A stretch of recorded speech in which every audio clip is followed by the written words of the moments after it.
Welcome to the Afterlife podcast. This is your host, Pooja Chilakuri, and today I'm honored to be interviewing Rosaline Bosco. I just finished reading her book, and I'm very excited to introduce her and to have a conversation with her regarding the research that she has done on consciousness and spirituality, as well as the experiences that she has had. Thank you so much for joining me today, Rosaline. Thank you so much, Pooja, for inviting me to your show. And I'm so honored to be in your podcast because you have had a tremendous spiritually transformative experiences. So thank you once again for inviting me to your show. Absolutely, Rosaline. It's an honor. And I would really love for you to share with us, Rosaline, what made you curious about researching spirituality and just your story, how you got on this journey. I've been almost telling this in all of my interviews. It was actually a traumatic event, not for me, but for my whole family. My mother became really sick and she was not treated correctly and she had to have her leg amputated. Because of that, the whole family underwent a lot of stress. The stress, it's been like almost 30 years now, but still we have the trauma. And all of us kept asking, why did this happen to her? Because that was when uh, I began to start questioning the faith. Until then, I had no, I just believed in whatever religion had told me to believe. I had no questions. So this was about when I was like 21 years old. And after that, I became a little bit disillusioned with religion. So I would like to clarify that I became disillusioned the with religion and not with my faith, or not my love of Christ was not affected. So I remained in the faith, but at the same time I started questioning some fundamental views of religion. And this is how my search began, Pooja. And after that, things just started happening one after the other. So my mother had I hadn't finished my basic education when I got married. So my mother assured me that I would do my higher education. But it's very funny to say this. After her passing, she helped me in so many ways. In fact, her reference, even after she died, her reference allowed me or secured me a place, a job in a school run by the Salesians of Don Bosco in India, because she had worked there. And somebody who a priest who was there gave her reference, and I was able to join that school because of her reference. So even after her, I now thinking of it, I believe that she has made such a difference to my life even after her passing. So this is how my journey began. So I know, that's really traumatic to lose a parent. Like, I cannot even imagine that, Rosaline. But what was like for you, like after her passing, did you feel her close by? Do you think you were, like she was with you, like communicating? Because a lot of people have told me that when they have a loved one pass and they're exploring, like they get on the spiritual journey, that they're able to feel the presence of their loved ones. Definitely 100%. But I didn't know it at that time. Passage of time, I understood that she has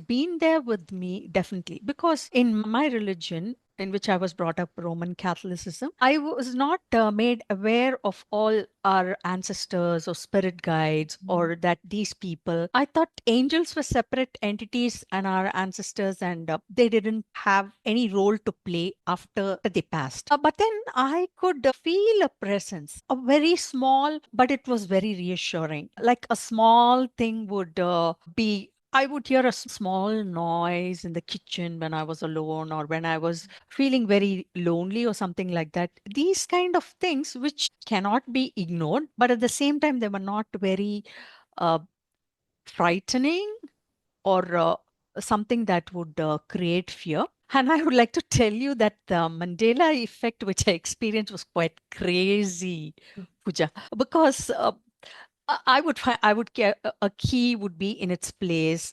and I would lock a door. It was not the main door. Okay, it was a door, kitchen door, and I would lock the kitchen door. And in the mornings, invariably, I would find the door unlocked, and the keys would be in a different place. It was so many other things, which I mean, I think I was too dumb at that point of time, and they had to go to extremes. I mean, the my guardian angel had to go to extremes to try to wake me up. And these were the nudges that I was given by the universe. And then during another incident in 2013, there was a serious medical issue in my family.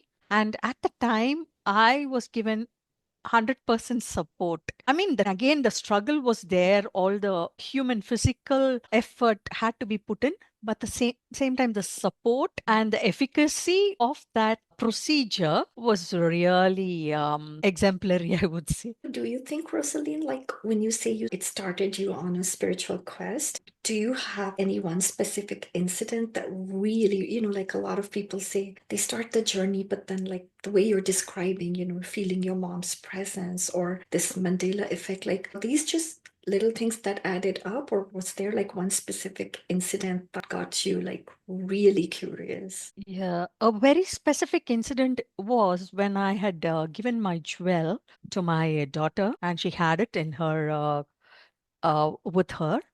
And she was living in a different place. And one day she told me that she was unable to find it, and she looked through all her the her uh, cupboards and everything. She was still unable to find it.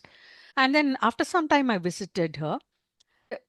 In the lock, when I opened and put my hand in the locker, the first thing I found was that object there. So that was something really, I mean, out of the world, because it shows that they can, I mean, these kind of things is this is what I think is called a Mandela effect. So that's how this happened, and this incident is very fresh in my memory. And so, did you find that while you were exploring, a lot of people, when we're exploring, we're shifting in our awareness, in our perspective, but some of the things that we are conditioned from childhood to believe, that comes up and resists it, right? Did you go through any period of doubting, or how did you handle that? Actually, my father was a very devout Catholic, but then he was also open to other religious teachings. Especially, he used to watch Mahabharata, and I did not have. But I used to be a little bit skeptical when I was young, thinking that we were Catholics. But my dad is watching all these, so but then I began to understand that he was open-minded. So this open-mindedness also gave me a lot of curiosity. I did not want to, I mean, completely negate anything. And especially because also my experiences were teaching me otherwise. So they were teaching me different things. So I tried to learn. I started educating myself on all the other religions. Like, for example, I went into non-duality or Advaita. So I was really impressed with it was totally new to me because being a Christian, studying about Advaita but I tried to understand it. And then I tried to understand it from a scientific perspective because Advaita says that everything is one. We all come from non duality, everything comes from a single consciousness. And I tried also to somehow combine the double slit experiment and quantum entanglement with all these concepts. And so I was able to reach some clarity in these. And I think I have mentioned all these in my book, The Brimstone Fallacy. So I'll make sure I As have that in much. the show notes. So Rosaline, when you started seeing these orbs, how did you know that this was something, you know what I mean? Yeah. Like I know, did you learn about them? Did you As I told you, and our father was very forward. He was well educated, and he used to speak about these when we were small children. Mhm. Actually, he used to speak about reincarnation, even though it was not a it was not a belief in Christianity. He used to speak about. So all these things, I think, must have opened my mind even without me knowing Yeah. it. And it was after a long time. See, the help I received during various points of time when I zeroed down on a house and wanted to buy the house, the struggle was always there, Pooja. The Mm, struggle was always there, but then the way it happened was like, most of the time it was like a miracle. So mm, these things made me believe that there is something good which was helping me out. mm, And in my book, Co Create with Your Universe, I speak about certain principles as simple as random acts of kindness, or practicing random acts of kindness, or showing love. So many different, like 16 or 17 mm, principles. So I believe, my belief is that these things are what helping us. All these mhm. small things, the way we love people, the way we spend our time for others, and all these. That is so true. So true. It's the topic of near-death experiences. When I was reading your book, I think I really appreciated all of the things that you've learned from it. Are there things from these stories that stand out to you that you'd like to share one or two things? Definitely. My husband jokes that I must have had a near death experience even without my knowing when I had a surgery or something like that. The near death experience, the believers come back to say that they experienced this oneness, and the Mhm. reviews, the life reviews are quite a shocker. No? If anybody goes through all those reviews that the near death experiences have, even in the case of Anita Moorjani, Yeah. there are some cases where the experiencer experiences the other person's perspective, the pain and the suffering of the other person. Something what we do to the other person, we become them. So this Mhm. also reiterated my faith in oneness consciousness. You become the other person, isn't it? Mhm. So that is one thing that stands out in my memory. And another thing is the Mm. reincarnation aspect, because all of them, almost 95% of them, come back to say that they've seen their past lives. And in the case of Anita Murjani, what was quite striking was it's not that she hurt somebody, she did not love herself, was Mm. one more striking aspect. And I realized that at that point of time, it's you should have a balance. It's not that you should become a doormat, because she keeps on repeating that you needn't become a doormat, and that itself can cause your sickness or disease. Mhm. And in the case of a neurosurgeon, he saw his sister after during his near-death experience. He saw his sister, who he had not even met in his current lifetime. But then he went back and later saw the picture of his sister and identified that it was the same that he had seen in his near death experience. So, it's I mean, wonderful experiences. And many report seeing Jesus in their experiences. According to their, religious beliefs, some see Buddha. And I remember a case of a Westerner who saw Shiva, and these kind of, very amazing. They really Mm. are, Rosaline. And I know I Yeah. love to binge watch. I love to interview those who've had, near-death experiences. And there's Yes. so much to learn. And I think one of the things that you talk about in your book, because I just finished reading The Brimstone Fallacy. And I Yeah. think it's the shift in perspective about God. Because many times religion will portray God as very punitive or harsh, right? Like a slave driver. But when you look at these near-death experience stories, they cannot even describe the love that they feel. Do you want Yes. to? Do you have any thoughts on that? Definitively. And one of the main reasons why I started this channel was to tell people that God is not vindictive or vengeful.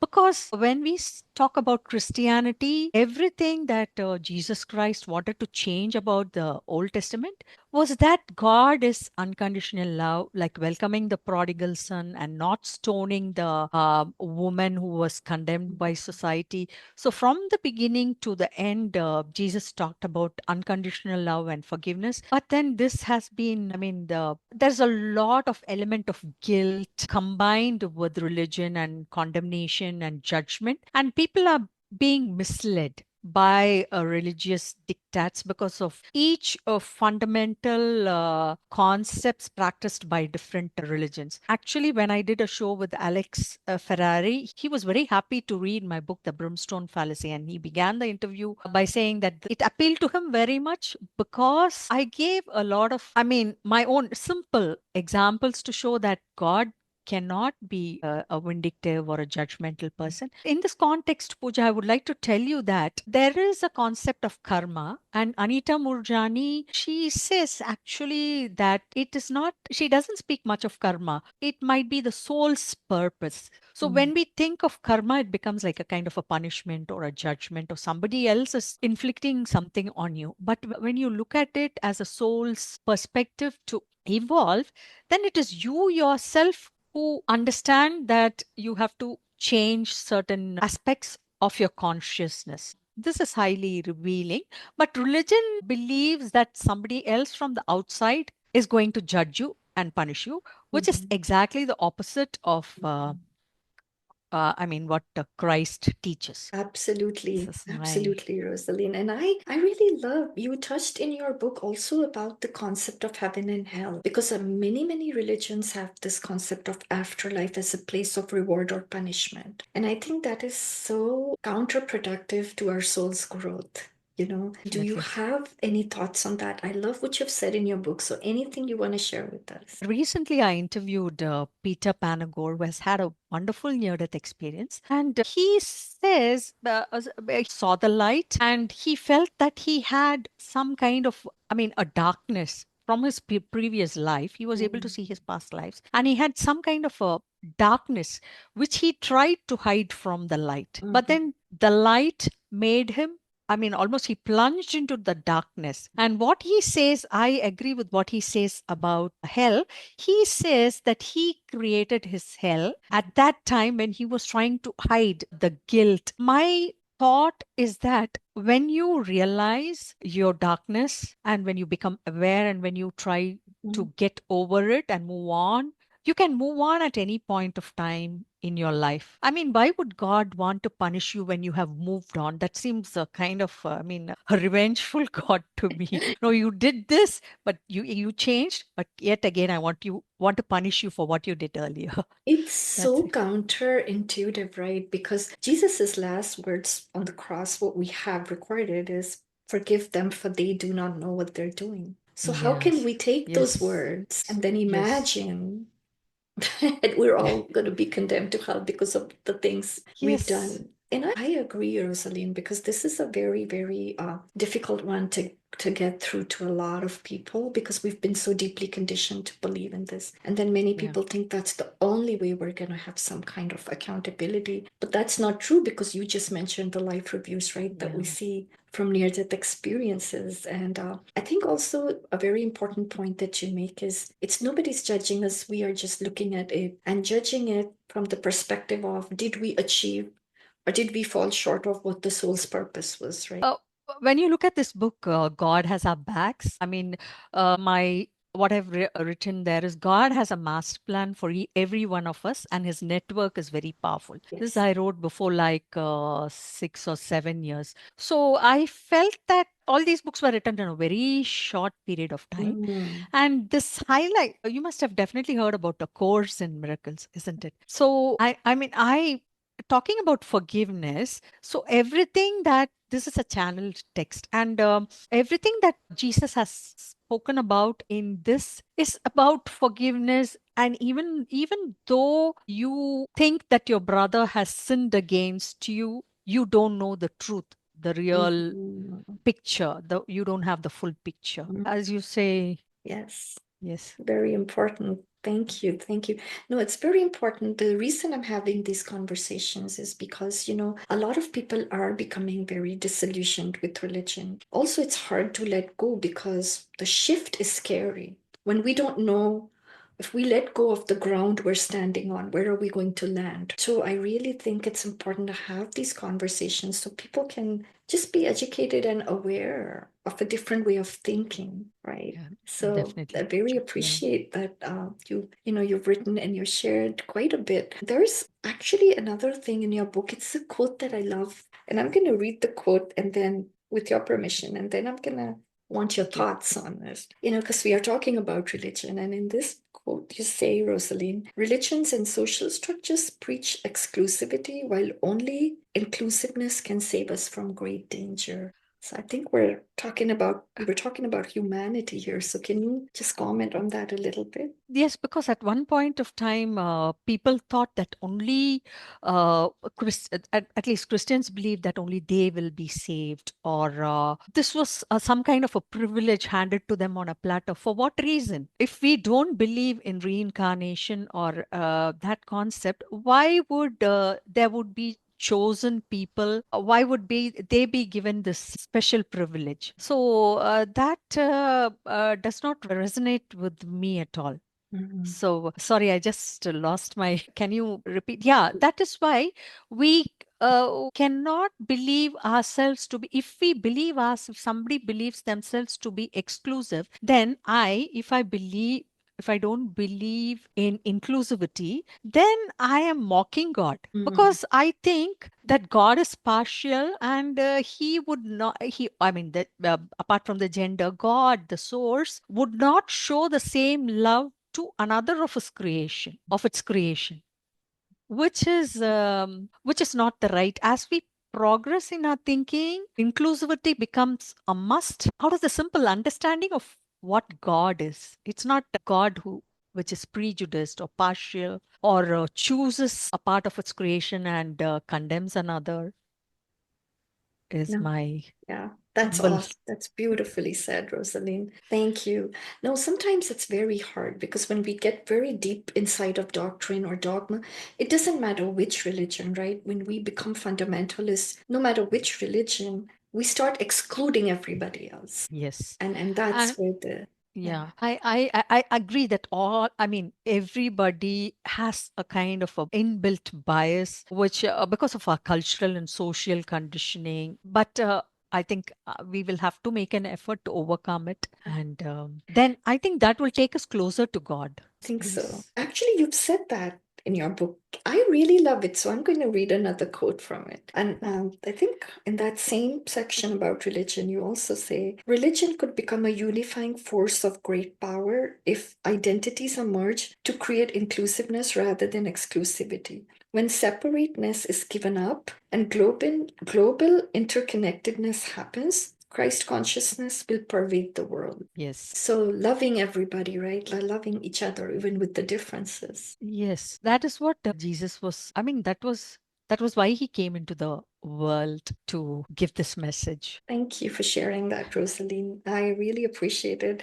And then one question I have, and this is my last question, is it's a two-part question. What do you think about suffering, and where do you think we are headed as the humanity? Currently, I feel that there's a great shift in consciousness, like, oh, because of the network and all this connectivity. Many people are talking about this spiritual change and shift of consciousness, and suffering. Personally, without suffering, the suffering that my mother's trauma brought me, I really wouldn't have taken the next step. I would have lived life as it is. So I think suffering was is it's cruel.